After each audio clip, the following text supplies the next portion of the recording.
What's going on, guys? It's your boy King Sim Kits, and I'm back with an update for the Sim sliders. I released a version 1.1 today, and I wanted to give you guys an update on some of the things that have changed, how we got here, and some of the things that we can look forward to next. But before we get into that, I wanted to update you guys on the slider release schedule. I just made a few changes on how I'll be naming the slider sets, and the prominent releases will go from versions 1.0 to 2.0 to 3.0, all the way up to 7.0, which will be the final set after the trade deadline next year. All right, so jumping into it, man, version 1.0 was released almost a week ago. I want to be sure to thank everybody who's been participating, giving your box scores, your feedback, and everything in between, both on Operation Sports and in the Discord. Man, you guys have definitely been helpful. It's moving the needle forward for everyone.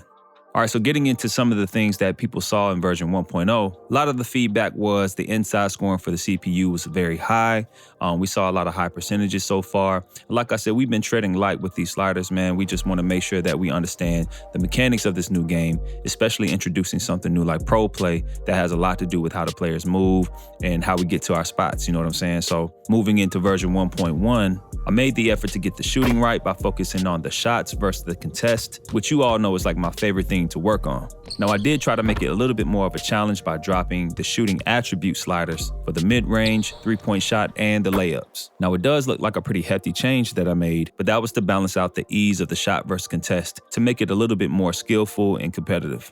One of the games that revealed most of what I needed to change was playing with KD on the Suns versus the Lakers and seeing how these superstars really play. I wanted them to feel like superstars, but also make sure that there was a challenge and there was an up and down dynamic throughout a 12-minute quarter contest. So being that KD is a 99 mid-range shooter, how do we make it play honest to the point where he's not making every single shot, but we also are not hampering other shooters in the league that are in the lower 80s or even the higher 70s mid-range? We'll definitely keep an eye on this, and you guys just test it out and let me know your feedback. And like I mentioned before, I made the attempt to lower the CPU inside scoring and just raise the users as well so that we can have a balance there. For defense, I just made some slight changes to the blocking for the CPU. I lowered theirs slightly, I raised the user slightly, and made a few changes to the lateral quickness and the on-ball defense for both the user and the CPU. I want to still feel like we can create some separation or some space off the dribble with our players. And the good thing is that if you want more of a challenge from the CPU defense,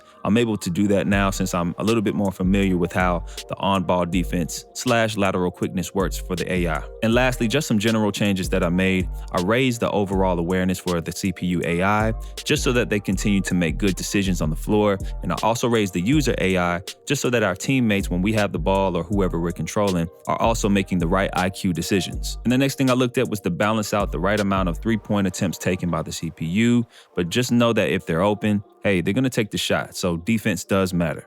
And now player movement to me is more balanced. I lowered the minimum and maximum speed without ball and the acceleration to pace better with the fast break. So you shouldn't be able to be walked down easily on a fast break. If anything, it should be more of an even kind of pace going up and down. But the same thing applies for the CPU. Sometimes you just won't be able to walk down whoever their fast break man is. And I think that's a good thing. And the question mark still in my mind is how fouls are showing up in the game.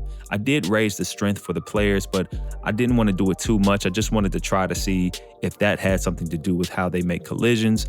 But the body up sensitivities, the attack the basket tendencies, the contact shots in the paint or inside contact shots, with all of those sliders, I'm still trying to figure out which one actually creates more collisions or more foul calls. And that's what we want. So you guys that are testing, if you discover anything, please let us know, man. I think that'll be vital information for everybody. And the final thing that I did was lower the stamina slider 1 point and raise the fatigue rate by 1. Because I'm testing these out in a My NBA season where I'm controlling all of the teams and I'm able to kind of pick and choose what team I want to play with, I'm wanting to see where fatigue, how that ends up in the long game in terms of wear and tear and the fatigue over time. So again, it does seem like a small change, but I've done this before, and what it does is it really taxes over time. So I think that's a good way if you're trying to manage players and their fatigue a little bit more. You still want them to play the 38 minutes that they have set in their rotations or whatever's realistic, but I just want to see how this works, and let's just keep an eye out for this as well. So that's it, guys, for version 1.1. It is live right now. It's on 2K Share. You can go and download it. Just type in the name King Sim Kits on 2K Share, man. You'll be able to find it. I will update the Operation Sports page, so for right now, it's not updated, but just stay tuned for that. I should have it done by this evening. Oh, and let me not forget, this is for the veteran set, guys. So I will be doing expert after this and then casual for everyone that's trying to play expert and casual as well. But we just want to make sure that veteran is at a solid base, and then we'll be able to move along. So again, I appreciate you guys as always. Remember, subscribe to the channel, like this video, and I'm gonna see you guys in the next one. Peace.